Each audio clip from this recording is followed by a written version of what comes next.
There you go. Hello. I'm Onika from Black Dream Escape. Today, for our Wednesday upload, we have a special guest, Tyrell, um, going to be talking about dreams and whatever else comes up. But mostly the focus is ancestral dreams and rest for today. This is our COVID care lullaby session number 15, I think. So the way we do these and have been doing them is that we start with a lullaby and then we go into our talk, our reflection, our guided meditation, whatever it might be, and then we leave with an outro lullaby. So I'll start before Tyrell gives an introduction. I'll start with the first lullaby. Thank you for joining us.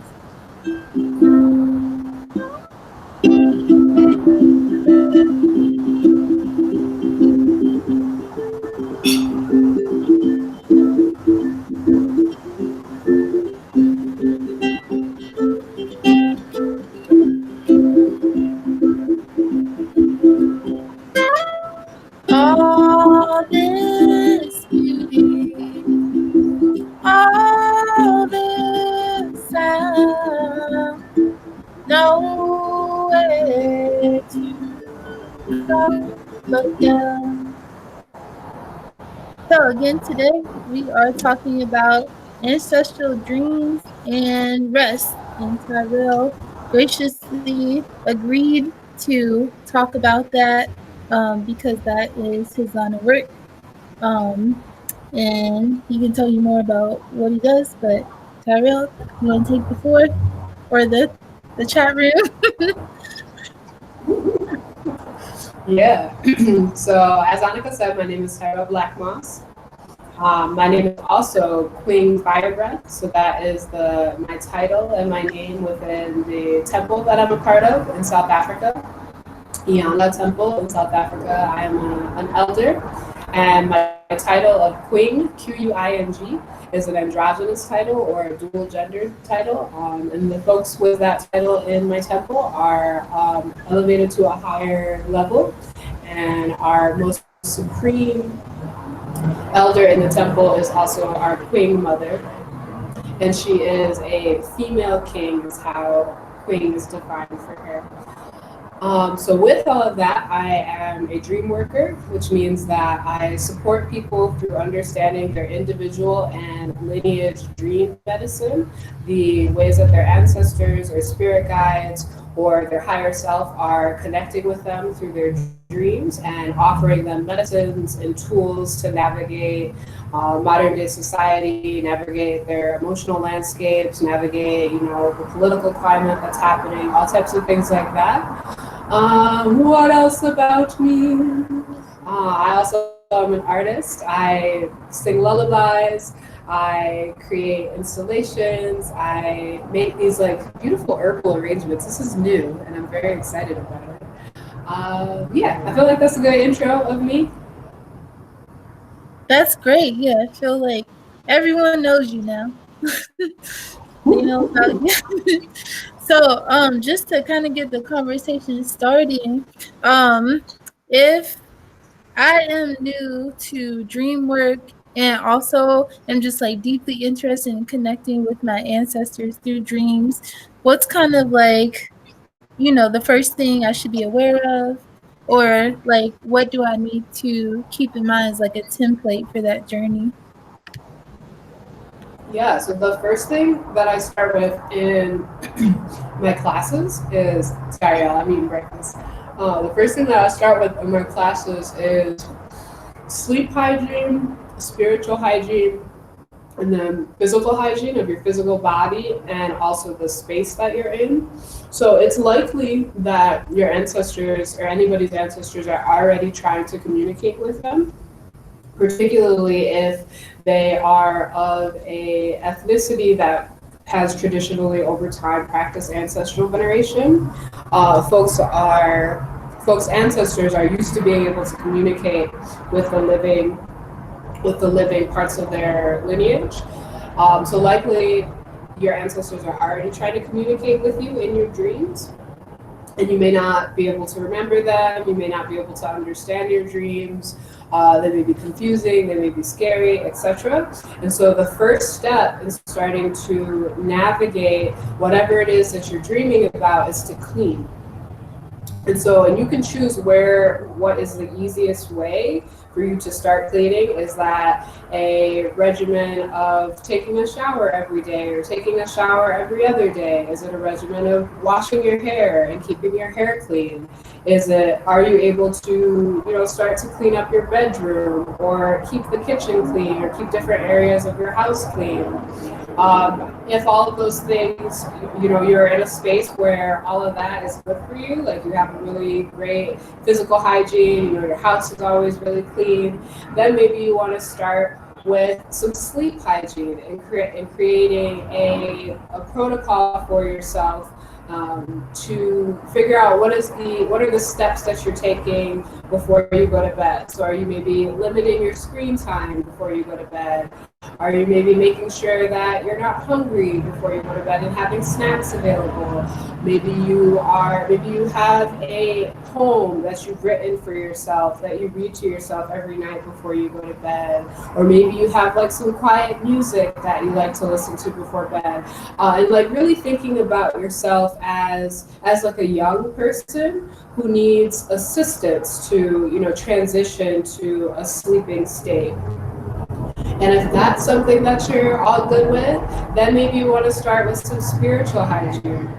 And if you think about the ways that folks are moving around and they are physically dirty, they also have they're carrying things with them. They're carrying things that have happened to them. They're carrying the icky vibes from the conversation that they just had prior to coming into contact with you. So there's also a spiritual, which is connected to like a mental, emotional level of ways that we can keep ourselves clean, so that depending on, what practices you are involved in or the practices of your lineage, spiritual hygiene can look a lot of different ways. Some folks, their spiritual hygiene looks like going and bathing at the river. So that may look like having a bowl after you finish showering, having a bowl of water and pouring it over your head, cold water. Some folks' spiritual hygiene looks like the burning of certain sacred medicines. And so it's really important, as much as you can, to look for what is the method of spiritual hygiene that is specific to your lineage, because you don't want to necessarily be using the methods from someone else's lineage, because that's not coded for you. And so there may be some glitches or some things that you're opening up that you didn't necessarily intend to. So it is important to look for the methods that are your own. And then once you have some cleaning, then it's super important to start documenting. And having a dream journal that you have next to your bed or wherever it is that you're sleeping, and to be recording things in the morning. You can also journal before you go to sleep at night as well. So it's journaling first thing in the morning and journaling at night. And make sure to write the date, write anything that you remember. And it also can be a time to reflect, where you just start writing down some of your feelings and some of the thoughts that are popping in your head. Especially if you're not recalling your dreams right away, you can start to write down some of the sensations that you're experiencing upon waking up, because you may have greater access to those. And over time, as you start to remember your dreams more, you may also realize that, oh, the feelings are also really connected to what I was dreaming about, even if I didn't remember the specifics of the plot of the dream. Thank you. That was really helpful. I think, especially because that first step is so crucial. It's like laying a foundation. And while you were talking, I was thinking, especially when you said that everyone's lineage, of course, is different. And I wonder if is there a way for us to know, based on our own individual genealogy, how our individual ancestors rested?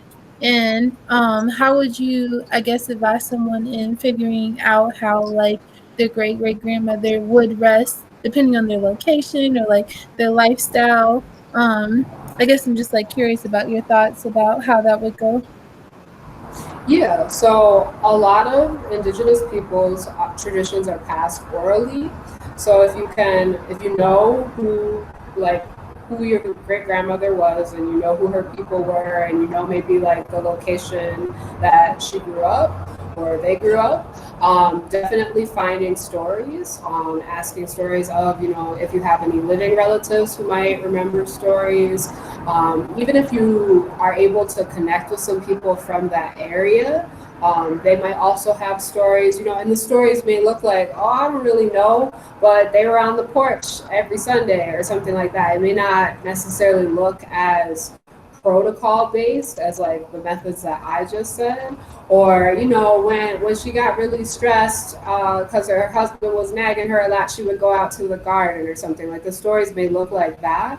So I think if you're asking people in your family, you may have to frame the question in different ways, and you may have to listen for a long time to get to what was the rest practice, because they likely weren't naming it that. So that is one way, through stories. And then also the ways that our stories are also passed down through our blood. So if we may have, like, for example, if you're adopted and you have no access to who your people were, you have no access to talk to anybody, some of the ways that your ancestors have rested are going to be in your bloodline and in your blood. So you can start to, maybe write yourself some guided meditations around, I would like to remember how my ancestors rested. And you can start to think about and allow yourself to remember, like, how do I rest? Maybe I rest by painting pictures. Maybe I rest by, zoning out and watching a lot of TV. Maybe I rest by taking my dog for a walk. And all of those ways are very valid ancestral practices of rest. Thank you again.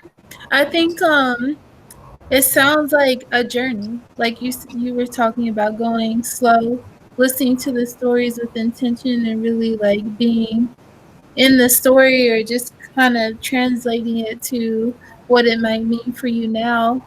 So how do you think this is like the dream focus and the rest journey? I don't know if it's okay to compare to other spiritual journeys in that like it's different, or if they're like similar, all spiritual journeys are just like one and the same. Just what are your thoughts about that? And what ways the dream journey, dream rest journey different than other spiritual routes people might be going? Is there a distinction, or is it? Yeah, and I think for me, who I'm initiated in a few traditions, so I think about dream work as a framework that can be used for many people in many different traditions. So it can be a framework to connect the multiple traditions that someone is a part of. It can be used to enhance and create deeper understanding of traditions that folks are already a part of. And for folks who are not part of any tradition, can still use dream work, because everybody dreams. Like, everybody, as a human race, we all dream. Um, and so, in terms of, I like how you were framing the question about, should it even be compared. I don't know that it should necessarily be compared, and I see it as like a possible umbrella that links a human experience, because you could also be like completely not interested in any type of spiritual path, and you could be doing dream work. If you're learning from me, I will be talking about the spiritual implications of it, because that's what is in my lineage, and that's where my expertise lies.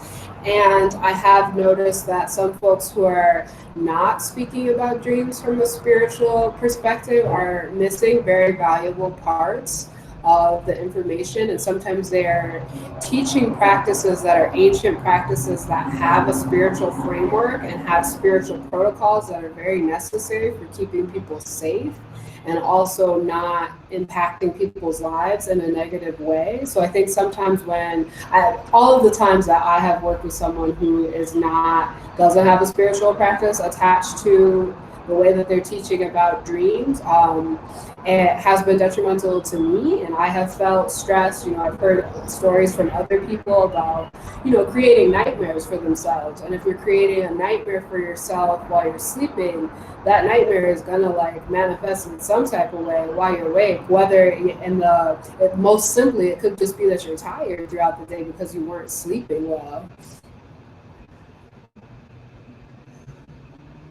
I'm trying to think if there's anything else that's important to say about that.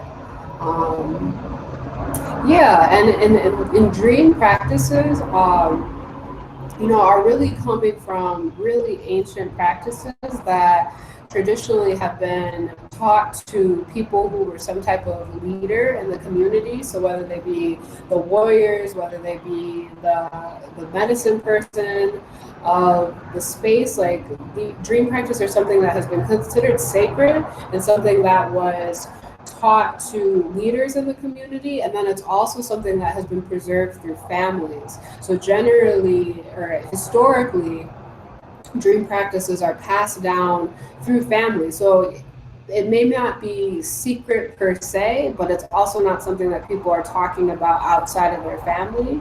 And that there's a number of reasons why that would have been, like, in terms of like neighbors being like, oh, those people are, they're a little off, or there's just like, sacred information that's specific to the family that's not for anybody else, so nobody else really needs to know.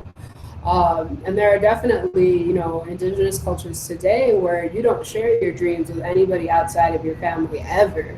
Um, and for folks who are indigenous people or descended from indigenous people who don't necessarily have that same family structure that they would have had, like pre-colonization or pre-slavery, sometimes we do have to go outside of our families because our family doesn't remember the practices, and we may be part of the generation to help our family remember the practices.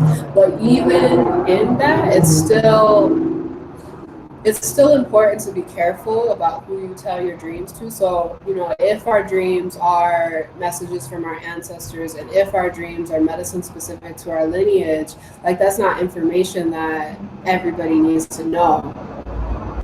And if also, the messages that are in our dreams are like a piece of us, a piece of our soul, like it's something very, very intimate.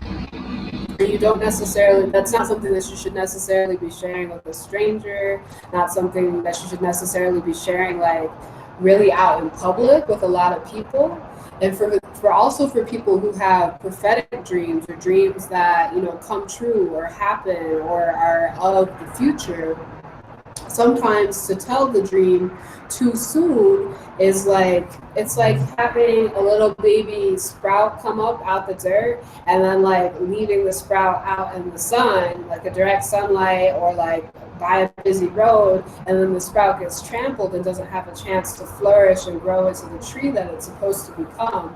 And so also it's like, it's important when having a dream, particularly if you have prophetic dreams or if you don't know yet if you have prophetic dreams, to kind of like keep it protected and keep it to yourself. Definitely write it down, and maybe if you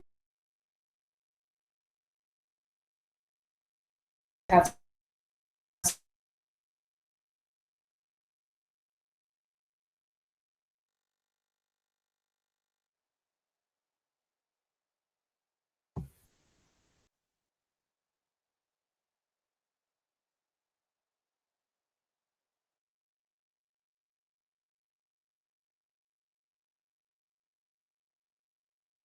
some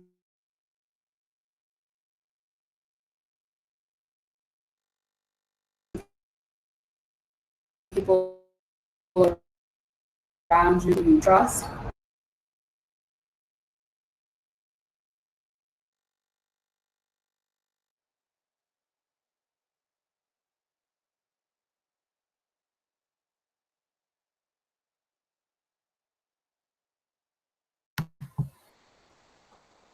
Tyrell, if you can hear me, the recording has paused. And I might have to do like 2 parts of this. Definitely have to do part 2. Okay.